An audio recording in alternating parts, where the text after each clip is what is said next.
মাত্র ১৩ বছর বয়সেই একটু একটু করে নিভে যেতে শুরু করেছে মাদ্রাসা শিক্ষার্থী শরীফের জীবন প্রদীপ। গরিব মানুষ চিকিৎসা পাইতাছি না বাবা, তোমার মায়া আর দয়া আমার এই বাচ্চার চিকিৎসা করতে। সন্তানের পাশে থাকা অসহায় বাবা মাও শোকে কাতর হয়ে পড়েছেন।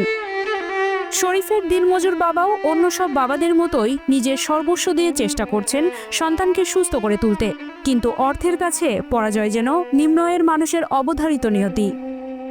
বাচ্চা যদি আজকে আমি বাবা বেঁচে থাকতে যদি বাচ্চা চিকিৎসা না করতে পারি, তাহলে বাচ্চা যদি মরে যায় আমার মরাই, তার চেয়ে আমার দুঃখের কি আছে? কারণ আমি গরিব মানুষ দিয়েছি, আমি চিকিৎসা করা হইতেছি না। এত অল্প বয়সেই শরীফের বাম পা ক্যান্সারে আক্রান্ত হওয়ায় তার উজ্জ্বল মুখ থেকে ধীরে ধীরে হারিয়ে যেতে শুরু করেছে বেঁচে থাকার আনন্দ। শরীফ জানেও না তার সাথে কি ভয়াবহ খেলায় মেতে উঠেছে নিয়তি। বান্ডেল থাকলে প্রতি সেনমানিতে টাকা বাঁচবে। বিকাশ সেনমানি বান্ডেল কিনে জিতুন প্রতি লেনদেনে। জামালপুর দেখাইছি, তাও মনে করেন টাকার দরকার, চিকিৎসাপাতি করছি। তারপরে মমিসিং নিচ্ছি, মমিসিং মিলে কয় যে পা কাইটে ফেলান লাগবে, তাহলে এত টাকার দরকার, টাকা বাগর চিকিৎসা করতে পারি না, সেজন্য বাড়িতে না ছেড়ে দিছি ঘরে, আল্লাহ বর্ষা। জামালপুরের সরিষাবাড়ি পৌরসভার বাউশির নাওগলা গ্রামে শরীফের বাবা মায়ের ছোট্ট সংসার। সন্তানকে মাদ্রাসায় পড়িয়ে মানুষের মতো মানুষ হিসেবে গড়ে তোলার স্বপ্ন দেখতেন। সব থামিয়ে দিল মরণব্যাধি ক্যান্সার। একদম গরিব মানুষ, নাই বলতে কিচ্ছু নাই, খরচে খাবো সেটা চাইলো নাই। আমরা 10 জনেই দেখতেছি, আইতাছি গেতেছি, প্রতিবেশী আমরা যারা আছি তারা আওয়া যাওয়া করতেছি, দেখাশোনা করতেছি, আবার মনে করুন মানুষের কাছে সাহায্য চাইতেছি।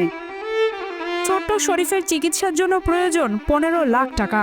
শরীফের বাবা মায়ের পক্ষে কোনোভাবেই সম্ভব নয় এই পরিমাণ টাকার যোগান দেয়া।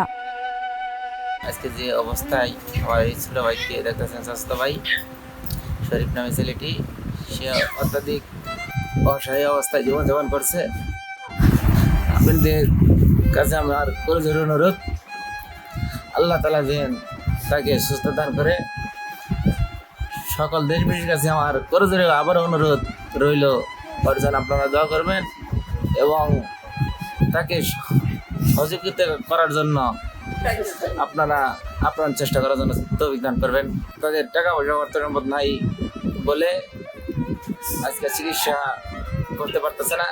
চিকিৎসা বিহীন অবস্থায় সে মৃত্যুর সাথে পাঞ্জা লড়ছে।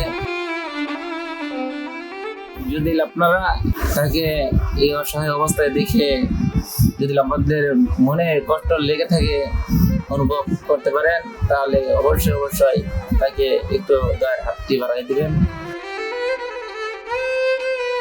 শরীফের পরিবার জানে না কাকে বলবে, কোথায় যাবে। তারা শুধু চায় তাদের সন্তান যেন বেঁচে থাকে। আমি অসুস্থ, আমি বাঁচি না, আপনারা আমার নাকি দোয়া করবেন, সহযোগিতা করবেন আমার নাকি।